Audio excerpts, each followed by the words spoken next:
It's my privilege to introduce our guest today, Cammy Bean. Cammy is VP of Learning Design at Kineo, which is an award-winning global workplace learning company. I met Cammy when both of us served on the Programming Advisory Board for ASTD's Technology Conference. I've also had the opportunity to sit in on her presentations, read her blog, and follow her work on SlideShare.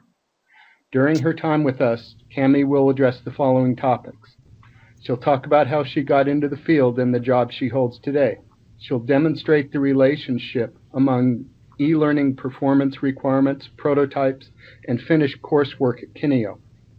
She'll discuss workplace expectations for entry-level and senior IDs and answer your questions. Cammy, we're delighted to have you with us today. Thank you, Steve. I forgot we were on the committee together. That sounds like, feels like years ago.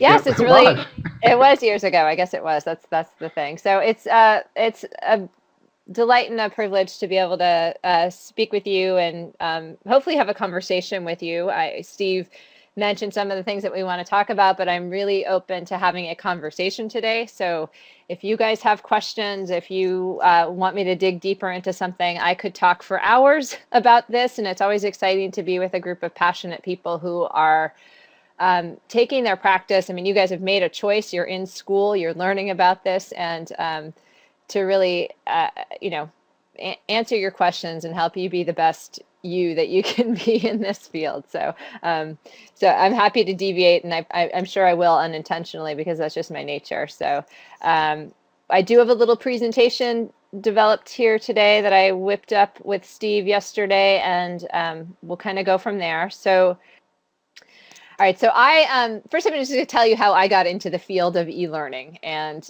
it's completely by accident, which is often the case for a lot of us in the field. You all, I think, are really an exception because you have decided to put some formal intention to your practice by going to school and getting a master's degree or certificate.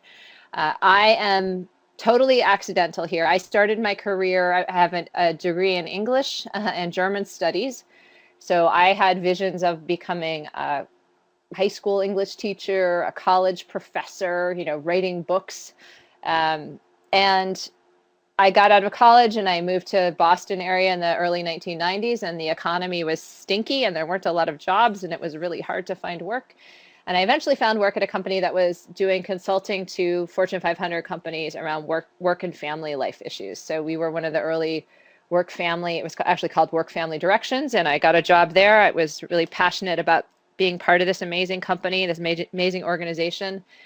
And I was doing a lot of back end kind of operations stuff. I started helping, we were building a new call center. It was early days in the computer industry. And so we were going to computers for the first time and putting everything online. So instead of having call center agents taking all of their notes by paper, because that's how they were doing it, is creating a system. And so I got involved in that process, helping define user requirements, translate those to the IT department.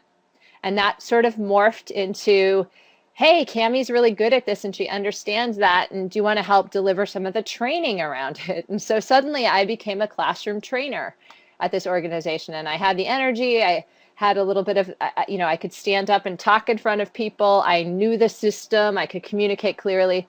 And so voila, I became a classroom trainer, and I was writing tip sheets and a weekly newsletter, and just kind of completely by accident. And I found out that I was really good at it and I liked it.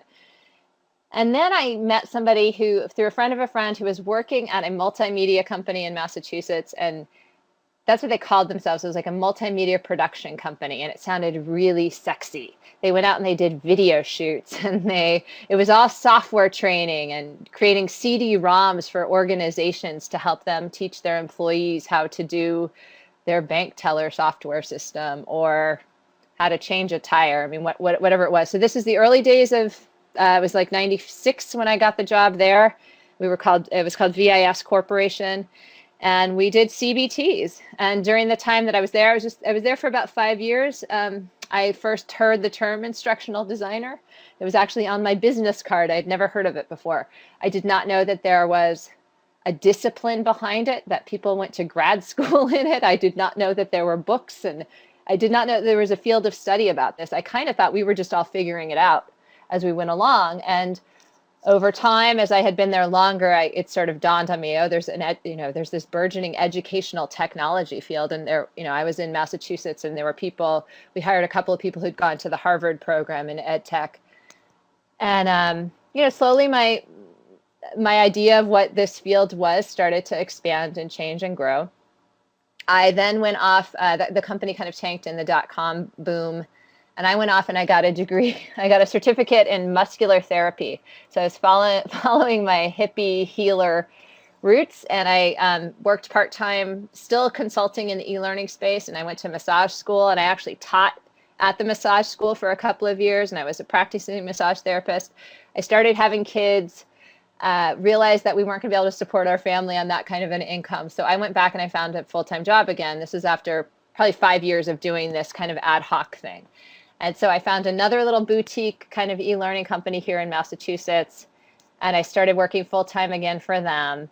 And while I was there, I realized, you know what? This is probably what I'm going to be doing for the rest of my life. I'm at that age in my life now where I really need to sink in and decide, yeah, this is my career. And I decided I wanted to do it with passion, with integrity, and to put some intention behind what I was doing.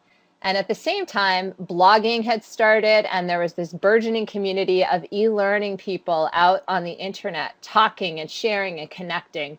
And I hooked up online with just some great minds, and it was a really ripe time in that, because everyone was just kind of getting there. So I'm going to just throw out names and name drops, but these were the people that I was starting to connect with: Brent Schlenker, Karl Kopp, Ellen Wagner, Dr. Will Tallheimer, Tom Kuhlman started blogging around then. So it was just all this stuff was going on, and we were connecting.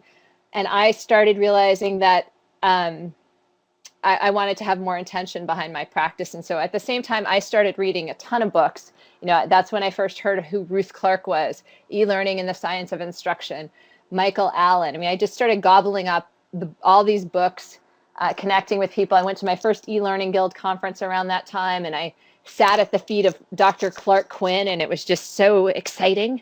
And that was about 2005, I think, 2005, 2006. And so in that time, since then, I connected with, as part of kind of that whole blogging sphere, I connected with this company called Kineo. And they had this great website. I would go up there and read all their articles and tip sheets, and it really spoke to me, and it just made sense from their take on e-learning and how to really make it matter and connect with human beings and individuals instead of just creating, the whole rapid suite of authoring tools had started in the meantime since I'd been doing all of this. So now there were tools like Articulate out there, and the marketplace had really changed. So that was actually something this is a little bit of a sidebar, but I think really interesting. So when I started in 95, companies weren't doing this in-house because everything was custom coded. There were no development templates. There were no easy ways to put e-learning online. So fast forward 10 years, and now you have all these PowerPoint conversion tools, and anyone can create e-learning. And so more of that had started happening. And so Kineo was trying to help those people do it better and not create, just hot messes of e-learning, but instead do it with intention, apply good design principles to these things. So I found their message really resonated with me, and I met some of their guys, a couple of the owners at this first e-learning guild conference that I was at, and stayed in touch with them for the next couple of years. And when that company started to grow, Kineo started to grow, and they reached out to me and asked me if I knew anybody who would be interested in doing sales here in the US. And I pinged my network. I didn't find anyone. And then they called back a couple of weeks later and said, hey, well, we're thinking really what we need now is an instructional designer who can lead client relationships and can really manage that relationship and do the work. And that's kind of who we like to hire instead of salespeople. And so I raised my hand, and kind of the rest is history.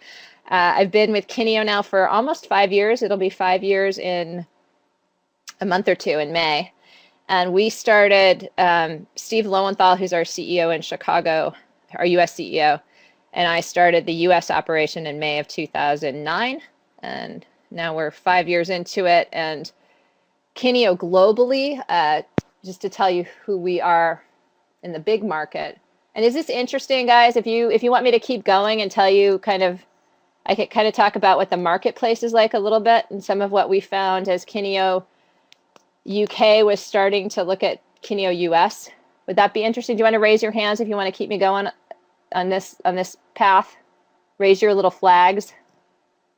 And how do I see if people have done that? Joanne raised her flag. You want me to keep talking? Okay, I'll keep going. Okay, just want to make sure I'm not boring you to death as I sit here talking to myself and staring out the window. All right, so Kineo, it's really interesting. So the parent company is founded in the UK. They were founded in Brighton, England, which turns out the hotbed of e-learning in the UK. So Brighton's about an hour south of London. And the thing about England that's just fascinating is that it's really small, right? It's about the size of New England, in fact, if you compare them on a map. And so in the UK, there's 5 or 6 big e-learning players there today. The market's really solidified, and Kineo is one of them. And so they started the company, the 4 partners who started Kineo UK had come from another company in Brighton that got sold. And so these guys wanted to stir things up in the marketplace and kind of do things a little bit differently. And they articulate Studio, that those tools and some of these PowerPoint conversion tools had started in the marketplace. So they were looking at, as I said, as ways to help people maximize those and do it better and show them good design practice. It's not about the tools, it's about how you do design. It's about how you design the solutions to solve the problems. And so they initially started consulting, these 4 guys, and they were working in basements, and they were consulting to clients, and then clients came and said, hey, that was really good what you designed. Can you guys build that for us now? And so they started a production company, and they started, actually building the courses. And then along the line, somebody said, hey, you built this great courses for us now. Do you guys have an LMS? And so as they started answering that question, they found out about Moodle. Moodle is an open source learning management system. And so Kineo started doing Moodle implementations for corporations. And Moodle, as you know, is an open source learning management system that has roots in the academic space. So it's really for education, not for corporations. So what Kineo did over the years, they'd done over 100 implementations of Moodle for corporations. I found they were doing a lot of the same kind of add-ons and the same features. And so a couple years ago, they got together with a couple of other partners and created Totara, which is a corporate distribution of Moodle. So it's also open source, and it is increasing. It's getting more and more market share on the market. And we've done lots of implementations for some very big organizations around Totara as an open source learning management system. In fact, today we were doing an internal sharing demo to see the new performance management module that's being developed for Totara. So it's got things that you don't see in a Moodle, and it's got classroom management, it's got performance management now, and they're adding social features and just kind of always growing, and it's open source, and we think that's great. We love that. So the company's really got these 2 focuses. So today, in 2014, Kineo is a global business. We have I think something like 150 people now in the UK, and that's on both the e-learning side of the business and the LMS side of the business. And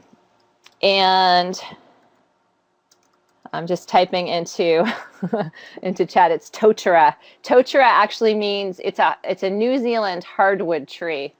And it took me a really long time to learn how to say it because I wanted to say Totara, but Totara. And one of the other partners, so Catalyst is a big organization in New Zealand that has a lot of deep experience around open source. They had done a lot with Moodle. They've done a lot with, I'm not going to be able to say this word either, Mahara, which is an open source portfolio tool. You guys might have more experience with that in the higher ed space. So that's where the New Zealand roots are, and that's why it's called Totara. And the logo is a leaf. I guess it's meant to be the Totara leaf. So So I was just telling you about the global nature of Kineo right now. So in 2009, the partners wanted to come over and test their waters in the US market because obviously we're a big company or a big country, and there's a lot of money to be had in this country. And a lot, well, and that sounds very capitalistic, I guess.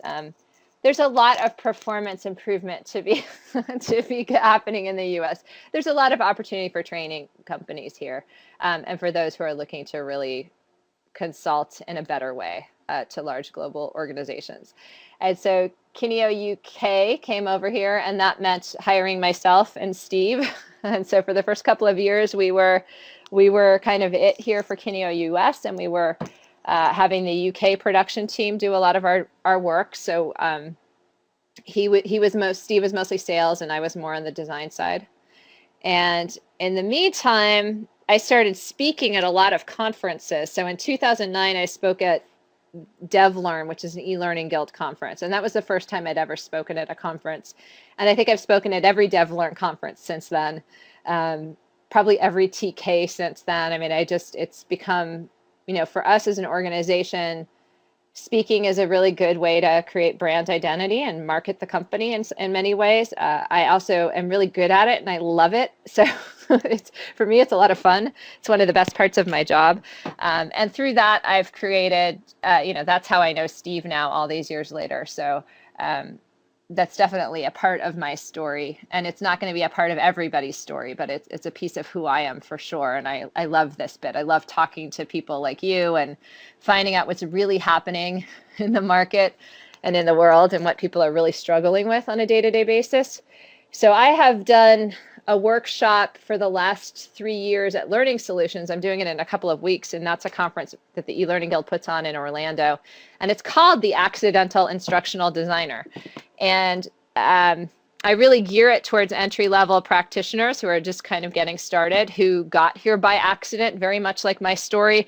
And it's amazing to me how many people that is their story and how they got into this business. So I have run a poll on my blog for many years, just asking people, if you're working as a practicing instructional designer, do you have a degree in instructional design or not? And the numbers have held very steady for the last few years. And I can't say that I am a certified statistician or research survey developer. So, it's my ad hoc poll on my blog. It is what it is. But 62, 64%, somewhere in that range of people are here by accident, do not have a degree in this field, and are not planning on getting a degree in this field for the most part. So there's a lot of people like me, and a lot of people who, as you guys get out into the workplace, you're going to be working with people who don't have degrees, for better or for worse. And you may find people who have a very intentional focus to their practice, and you're going to find a lot of people who just kind of do what they're told to do, or they just do what they do because that's the way they've always done it. You had a question: how much of the work at Kineo is done by virtual teams versus people sitting in traditional company locations? And do you mean, Steve, I assume that question is coming from you. In Kineo US, we have about 20 people in our Chicago office right now. So much of what we do is very production focused, and I can tell you more about what we do, but I work out of my home office because that's where I started the company. That's where I started, and I'm not moving to Chicago. And that's where we decided the development team would be for now. And we've just found that with working with graphic designers and script writers and developers, that so much of that work, it's really good to have people sitting shoulder to shoulder. The UK is very much location based. So we have, offices with lots of people working together, kind of more of that studio environment. There are challenges to doing it virtually, that's for sure. And I'm trying to lead a team and manage, do my role as lead designer on projects from afar. And I am on Skype all day long. We do a lot of screen sharing. But when I am in the office, there's definitely a difference when I'm there. And some of that's personality, but some of it's just getting stuff done when you're with people next to them. So hopefully that answered your question, Steve. All right, where was I? Where am I going next? Any questions, more questions about Kineo? I'm sure they will come out as I'm talking about what we do. I mean, I think, I guess I was starting to talk about the marketplace a little bit and how different it is. So when we started looking at establishing a company here in the US, we looked around at the e-learning marketplace. Who are the big key players? And there weren't really a lot that stood out. So you've got some of the more brand names of, you know, like Michael Allen's company, Allen Interaction. There's Inspire. There's a few companies that you kind of think of, but there's not one brand player in the e-learning space here in the US. And I think a lot of that's because the marketplace is so big. You see a lot of what I call mom and pop e-learning shops. There's a lot of freelancers out there. A lot of organizations really don't value e-learning all that much, and they don't want to, the budgets are so small these days. So you often are competing, you know, if we're a company with overhead, because we are a company, but if we're competing against a freelancer who's willing to do the work for, you know, $60 an hour with no overhead or whatever it is, we're not going to get that work, and that's not work that we want ultimately. So the market's very fragmented, which is really interesting. But what we try to do at Kineo is create long-term relationships with clients where we are working with them over time and doing lots of really killer, you know, really good work for them. So what does an average day on the job for Cammy look like? Every day is different, and really there is no average, but I can kind of come back to that. I'll tell you a little bit more about our process and kind of how we work. So Jared, my job, I mean, I'm probably 50% billable time on projects and then 50% overhead, doing things like a lot of marketing activities or managing my team, you know, helping manage the company. So a typical day for me, I mean, before I got in this call with you guys, I was talking with one of my junior designers, talking through a script that a client had sent us, and we were talking about the changes that we wanted to make through that. So she's going to go off and do that work. Before that, I was reviewing a course that's in QA right now, and I just wanted to do a quick design review of it and see if anything stood out to me. We've got QA people who are going to be working on it and going through the details, but as the lead designer, I need to ensure the integrity of the projects that go out. A typical project at Kineo is an e-learning project, although increasingly we're doing blended programs. So we will work with clients to develop that 30-minute module on, well, why don't I describe the project I'm working on right now? It's actually for an organization that does consulting and performance improvement for principals at low-performing, underperforming urban high schools and elementary schools and middle schools. And so it's a slightly different audience than I usually work with, because although it's educators, we don't typically do K through 12 higher ed, but it's for teachers. So it's kind of teacher training. So in many ways, it's very similar to a lot of the corporate training we're doing. So this project is a pretty big initiative. They contracted us to, they're writing all of the content, but they're handing it off to us. They're giving us storyboards and scripts that we need to turn into e-learning. So we're doing kind of a light design touch on it.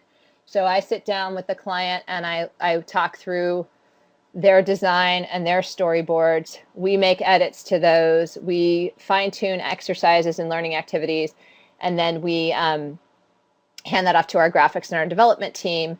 They go through build. We have a QA team that will do testing on everything, but still the lead designers are looking at that and going through it. We have on our e-learning production team right now probably around 12 people. So, and we specialize. So I focus as the lead designer on projects. My job is to liaise directly with the clients, understand their content, figure out what problem are we trying to solve, what's the best way to solve that. Often, and I know Steve and I have had this conversation before, I mean, there's often in this marketplace, there's the perception of being, you're just an order taker. And that is the reality sometimes as a vendor in this business, is because the L&D groups that we're working with, they've gone off and done their, and I'm going to use air quotes, their analysis. You know, they've decided what the solution needs to be, and they are hiring us to do the solution that they want. Now, we're trying increasingly to elevate that conversation so that we can have more impact on performance. You know, hey, maybe an e-learning course isn't the right solution for you. And so, but typically we are, you know, we're designing the course. Sometimes it's from soup to nuts all along. So we might have more detailed content meetings with them, and that's all part of my role. And I'll walk you through some deliverables and some examples in a moment.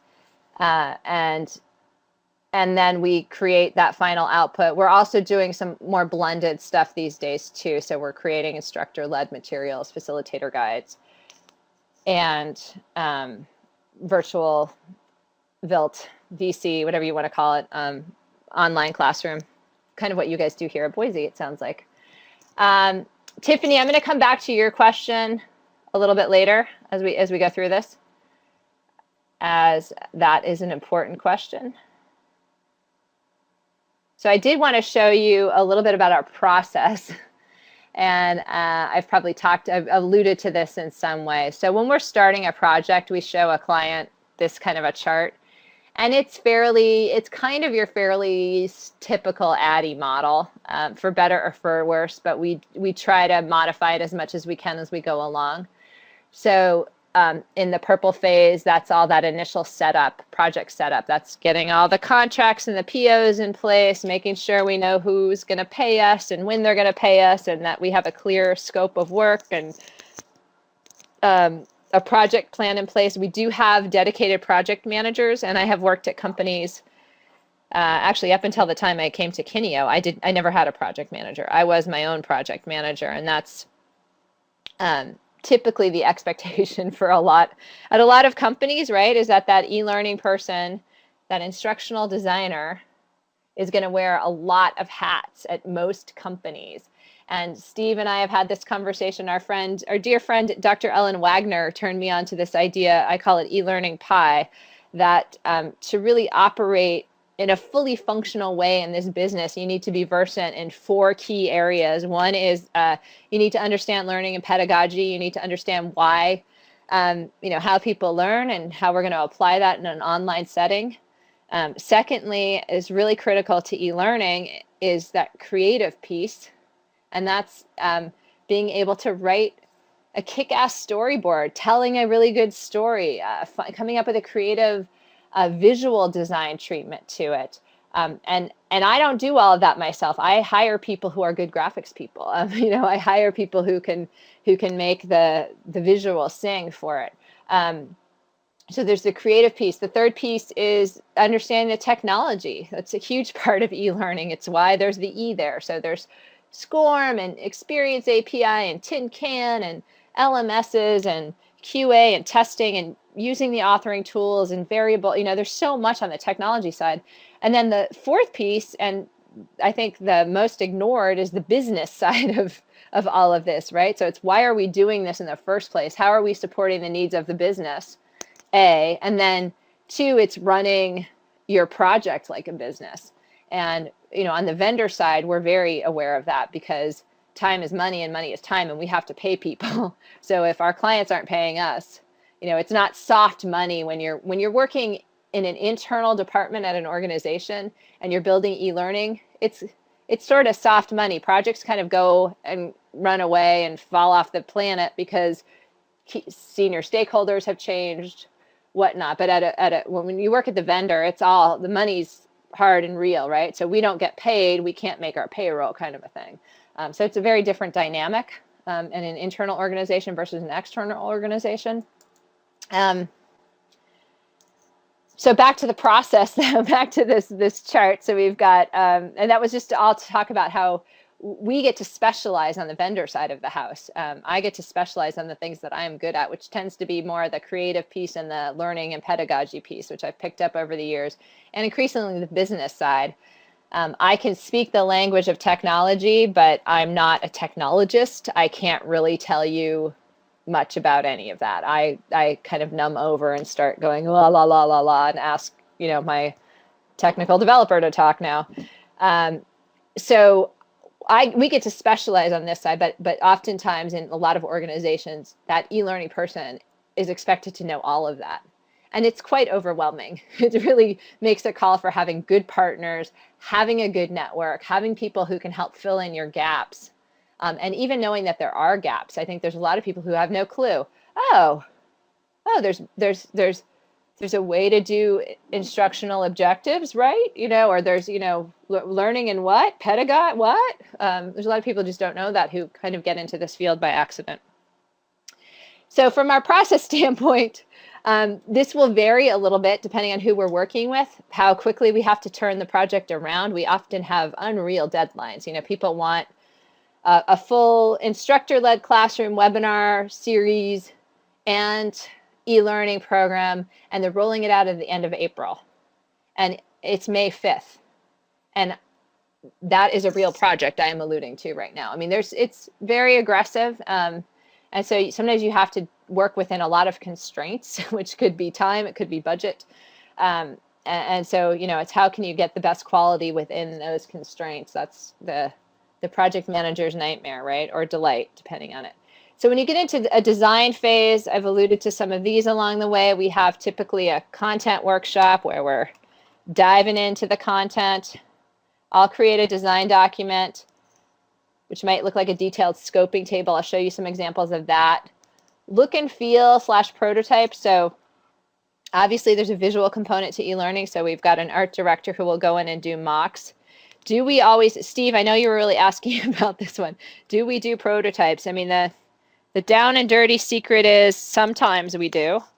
Sometimes we don't have time. And that sounds crazy, I know. You'd say, but you don't have time not to. But sometimes you just have to build the darn thing. And you can do some prototypes just in Word documents, or PowerPoint can be a good prototyping tool, sticky notes on a wall. How can we, I would say it's not an area that we do with great rigor, and I'll be honest about that. Primarily because of that time reason.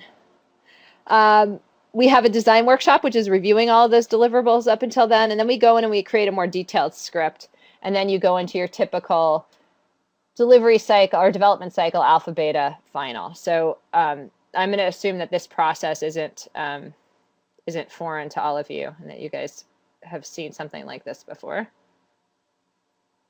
So this is hard to see. This is a sample scoping table, which is a design table that we do. And I had never done it like this before I came to Kineo. I had always done 5,000 page outlines, which is essentially what this becomes. But the scoping table, we really create a screen by screen breakdown of what we're going to do. So in the topic, so this, I don't even remember what this was a scoping table from. A comprehensive strategy was the name of the topic. So it probably had 12, 13 screens in a topic. We are often working in off-the-shelf tools like Articulate, because that's what our clients have, and they want to be able to maintain this. So much of what we do, I will be honest, is more of that slide-based kind of e-learning, but there's a lot of great design that you can do within that. So, we're not creating a lot of immersive simulations where you walk into a room, and your character, your avatar, whatever you want to call it, has to, has open access and needs to figure out what has to happen. They tend to be a little bit more linear and structured. So how can we do good design within those parameters? So this is a scoping table, which is that first pass at what's going to be on each screen of the course. The next deliverable would be a script, a little easier to read. So this is where you're going to actually see what the audio is going to say. That's what we'd send off to our audio talent, presuming we're using audio talent. We tend to go with professional audio talent. We describe what's happening. This is just a table. We use a table cell for each screen of the course. So this is an animation. We work in a lot of screen types at Kineo because we're trying to find ways to make production process more efficient. And, as I said earlier, clients, nobody wants to spend money on e-learning, for better or for worse, because they don't value it, because training budgets have been cut over the years, because most people think e-learning is a waste of time because they haven't seen good e-learning. And so, those are kind of the reality and the perception out there for many places. We obviously want to be doing it better than that and change that mindset. But budgets are really tight. So we try to do a lot of reusable templates that can maximize, kind of reduce costs for everybody and maximize production speed. Oh, that's a really good question. How do you get in the door to a company to show them the value of e-learning? I mean, you just have to start small, right? You start with that first project, and then it's about building relationships. And so much of what I do is building relationships with my clients. And the people, back to Tiffany's example of, if you only have 2 years of experience but very little hands-on e-learning experience, I could get more into specifics, but what I look for I want someone who's going to be able to build a relationship. In my business, that's what I need. I need people who my clients are going to fall in love with, because and in a sincere way, not in a love affair kind of way, but are really going to respect and value them as someone who's going to add value, who can be a consultant, who can come up with good solutions, and then you can hopefully start to change the conversation down the way. So sometimes you have to take that order, absolutely. And sometimes, but if you can be pushing back gently all the while and say, you know what, we might want to think about doing it differently next time. Here's why. You can start to tick that meter a little bit. And we're starting to have some of that kind of impact, but it takes time, and it's not an overnight sell. Another thing, it's interesting, I've been interviewing people the last couple of weeks for positions in the company, and I was talking to somebody who's been at a bank for 12 years. So he had worked on the vendor side in some e-learning companies for probably 6 or 7 years at the beginning of his career. And he's been at a bank for 12 years now, internal to an organization. And he was just talking about the differences. And it was sort of mind-boggling to me, like the leadership within organizations like that, he says, tends to shift every 4 to 5 years, right? So people move on, they get promoted. And so suddenly everything changes, and there's this whole reorg happening and a whole shift in direction. And he says every 4 years his strategy completely shifts because of that. And that must be really, I don't see that on the e-learning side of the business. And yet, as I admitted earlier, I've never been any place longer than 5 years. So maybe that's just a natural cycle that happens in organizations. I'm not really sure. But I think if there is that kind of changeover happening within an internal organization, you have to really look at how you're going to provide value within 5 years. So your time span's not too long, right? And if anyone has any experience that can validate what I've observed this week, is that true? Is that really how internal organizations operate? Jennifer's asking, do companies hire e-learning developers, or are these types of jobs completed by contract companies? So do you mean like a person who can actually program an e-learning course? Because absolutely. I mean, some companies have their own internal development teams, and they don't hire vendors because they can do it better than anyone, or because they just want to control that process so well. A lot of companies, though, tend to see that as, hey, that's not our core business and that's not what we're good at. We're going to hire a company like Kineo, or we're going to hire a freelancer and have them focus on it. You see a lot of churn in this marketplace. There's a lot of, so we happen to have a big presence in Chicago because that's where our headquarters are. And there's some big brand names in Chicago. And if you are an e-learning company, you have worked for any of those big brands, and those big brands have used every single e-learning vendor that there is, and they churn through them. I've heard companies say, oh, we kind of, after a couple of years, we get bored of our e-learning vendor. And it's really seen as a commodity.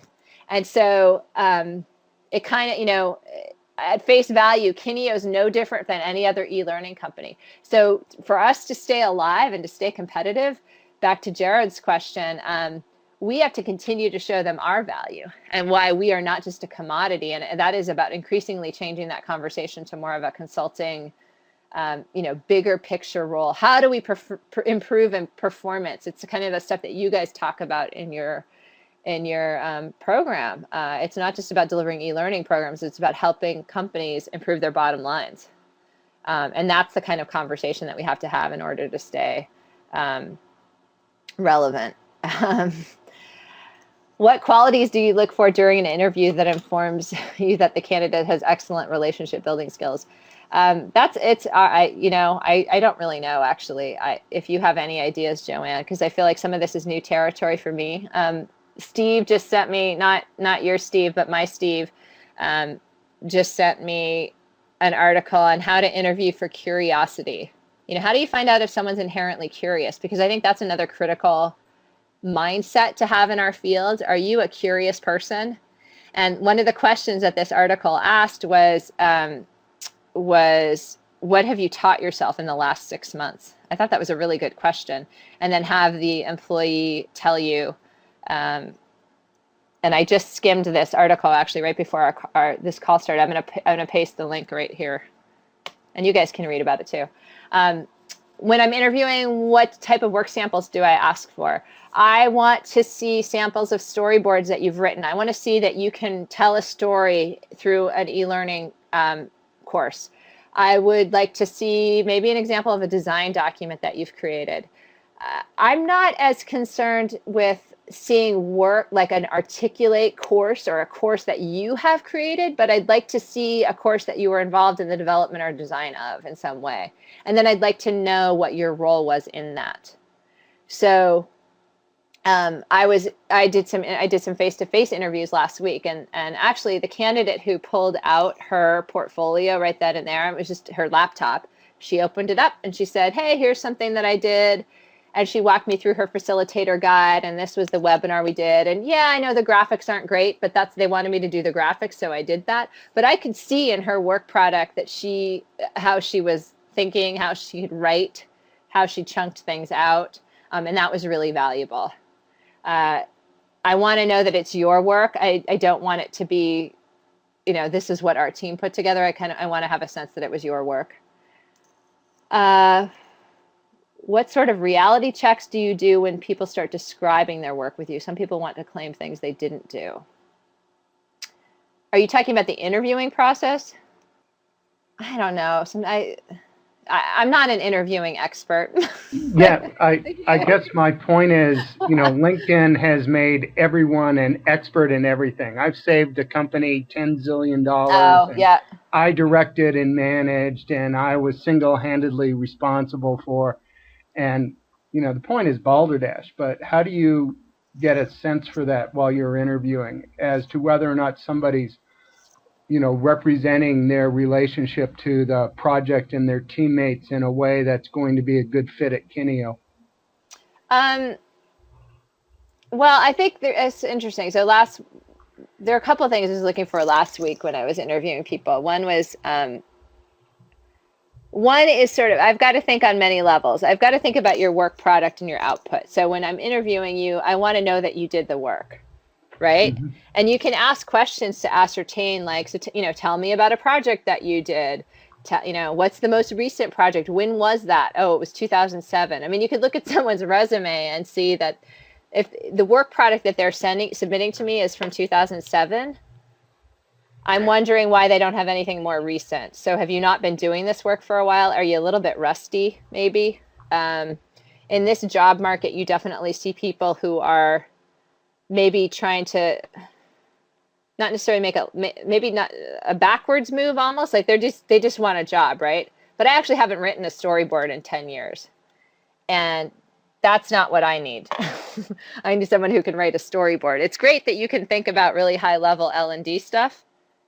But I actually need people who can also dig ditches, to put it crassly. And so the reality checks, I think, are going to be along the lines of, what are those stories that they're telling and how recent do they sound like they are?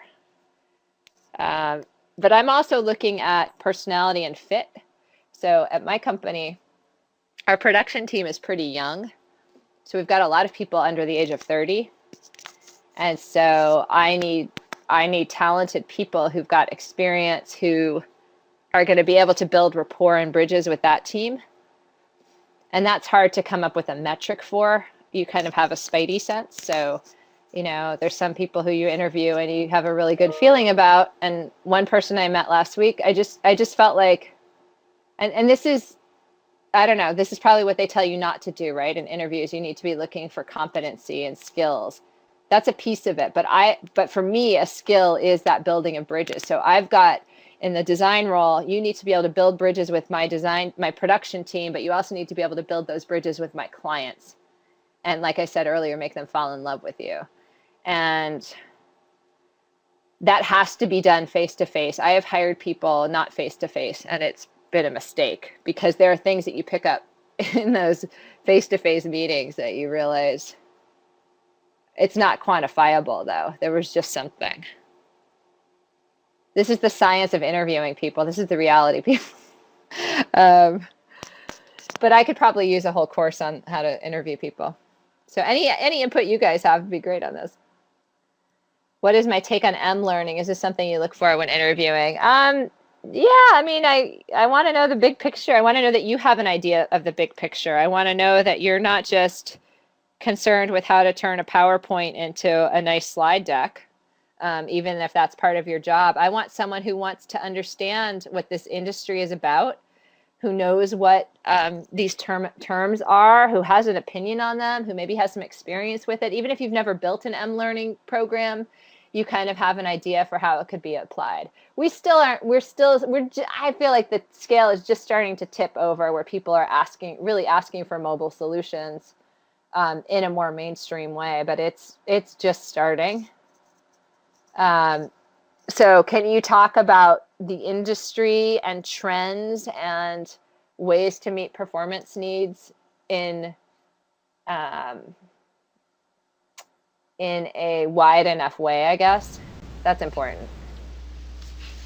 Cammy, this is Tiffany. I thought I'd unmute myself just to maybe clarify my question a little bit. Yep.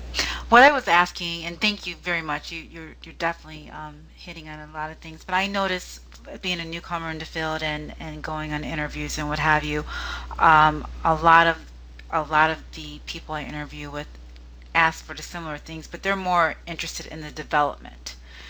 So the adding the value, the person and all that, but they're more like, okay, we have, like you were saying, very strenuous deadlines. And of course, they're looking for, like you said, a project manager, a developer, an e-learner, and a person with the background on adult learning theory. So they want that one person to do everything. Exactly. Yeah. So I'm trying to get I'm in Atlanta, Georgia, and that's how the market is here. I can't speak for other places, but I'm consistently seeing, like, for example, AT&T. I have a couple of friends that work there and what have you, and I was like, well, I'm interested. How do you guys do your storyboard? Like you were expressing about the storyboard. They're like, we don't storyboard. We storyboard in our head. So basically, they've taken Addy, and all they do is the design and development, and then the implementation. So they do the DDI. I'm sure somewhere along they do the evaluation and analysis. No, they probably don't. Probably all they're doing is the D and the I. They're probably just developing and implementing, and they're really not designing if they're not doing all that other stuff. I mean, I think, so the challenge for you and your colleagues in this class, right, is that the kind of job you want to take?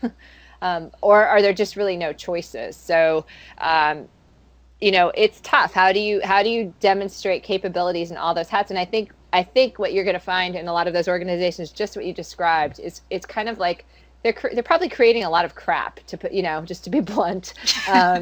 Because how can you be a superstar in all of those areas? That's like, there's like 5 people in the country who could probably pull that off really well. No, I totally agree. So how do you change that? I mean, it's really interesting. I did a presentation a few years ago, and I looked at what programs, instructional design programs, are teaching, and then you go out and you compare that to what corporations are hiring for. So I have gone on and looked at like on Monster, and I've searched for instructional designer jobs. And they want to know the tools. They want you to, you know, for someone, the instructional designer job is, you know, needs to know, articulate, presenter, and captivate. And there's no design in there at all. It's about the tools. So there is a definite disconnect between what industry wants and what schools are teaching. I think Boise, I'm sure, is not one of those programs. I know, having spoken with Steve, I think you're really grounded in what's happening out there. But I suspect there's probably a big disconnect for people coming into the market and realizing that that's what a lot of the jobs are. So you might want to try to find a vendor that you can go work for. Okay. That might be, go find a small e-learning mom and pop 10-person shop where you can focus on the parts that you want to focus on. And they might hire contractors to start. Okay. See, that's the other thing so on the vendor side of the business, things go up and down so often. So we have a core team, but we also need to be able to flex and respond to project needs through a contract pool. And ideally, I'd love to have a couple of great instructional designers. And there's a lot of instructional designers who that is their lifestyle. They are freelancers, and they have built a business around it. And maybe they have a spouse or a partner who's got the full-time job and the healthcare benefits and can kind of support that lifestyle. But so it's not going to work for everyone. But if you can make that work, it does seem like there's quite a lot of people who do that and do that successfully. So that's another thing to think about. Perfect. Thank you so much. I appreciate your feedback. Yeah, you're welcome. So it's getting closer to 2. These were just examples of deliverables as we go through kind of your alpha, beta, final. Do you want to keep talking about, what do you want to keep talking about? I'm prepared. I could talk more about what we look for. I think we've been talking about that, kind of what I'm looking for when I hire people. But I do think there's that disconnect in what's out there in organizations and what they're hiring for. Steve, if you've ever done that activity where you go off and look at job descriptions, are your people prepared to, are those even jobs people would want? I don't know. So I was going to show you some examples of Kineo e-learning. If you want to take a look at what we're doing a little bit right now. Oh, you had asked me, Steve, actually about personas and how we use personas in our process. And I'll just really quickly touch on that. I have used it as part of the design process. And this is a program I did for an organization called COATS. And it was a global leadership training program for frontline and middle managers. And they wanted to build one version of the course that was going to work for this really wide audience, which could be entry-level managers, people who've been working in the market, in their factories for 20 years, people in sales, people on the manufacturing floor, kind of all over the place. So what we did as part of the design process was we came up with 4 people who we felt, we came up with 4 personas. So Kitty was she's the person here on the left. She's actually works in the China plant. She is right out of business school. She's never led a team before.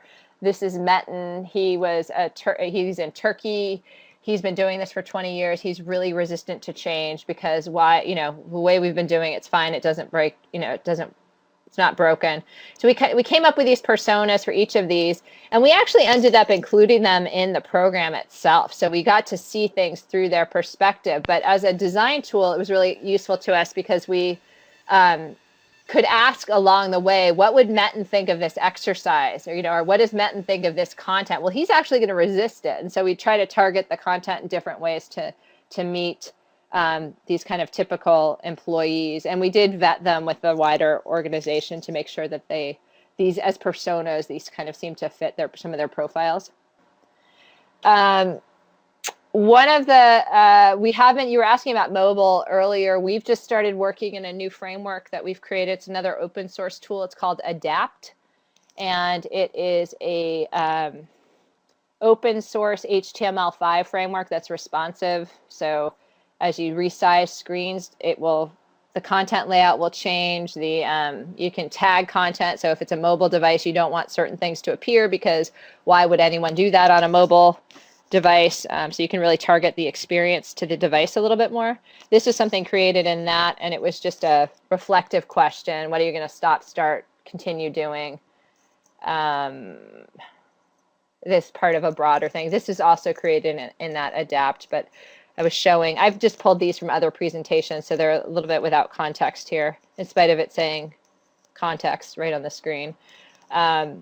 but finding ways to wrap stories into the content too. So this is a program for Logitech, which is a mobile, they sell keyboards and mice and all that stuff. And they wanted to teach their sales reps how to kind of identify the right gaming mouse for different audience types. So they worked through a lot of these case examples in the e-learning where you had to match the device to the character's DNA, the customer's DNA.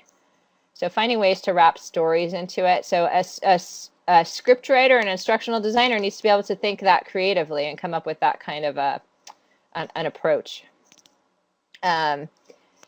This is something from McDonald's. It was a cash register game where you are working through the system, and as you go, different customers are coming up, and you hear their voice, and you have to input things into the system. So it's trying to simulate the performance environment as much as possible. And then they added these gamey things, lifelines and bonuses, which I don't know. I'm not convinced about some of those gamification elements. Sometimes they work, sometimes they don't. Again, trying to find ways to add context a lot. So we tell a lot of stories. I call it a guided story. So this program, not the best screenshots here, but you meet James, who works at this pharmaceutical company, and he's trying to go through this process.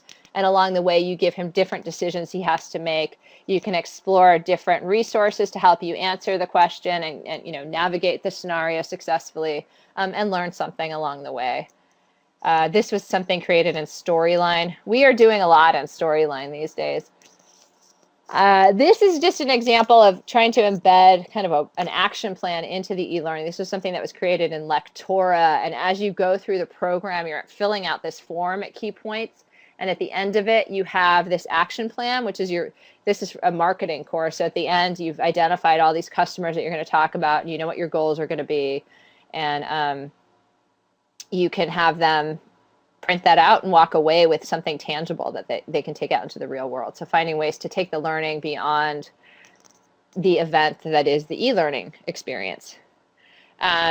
Here, this is an onboarding program for Barclays. This is actually a menu. This is the course menu. It just lets you kind of explore different areas. So, give people choices, let them have a lot of freedom. More of giving people choices. If you've heard of the Thiagi's 4-door model, this is the program that one of our designers came up with a few months ago, kind of based on the 4-door model, where you go into each section of the course has maybe the tools. Introduction might just be the basics. There's going to be a section that's more of a library. Then you've got application, where these are going to be interactive exercises, and then maybe a final quiz or something like that. So chunking the content by the kind of experience it is, so people can choose how they want to understand and explore different learning models that you can apply to the structure. So here the learner got to decide if they wanted to learn the tutorial content first or go in and actually try the exercise, and you give them choices.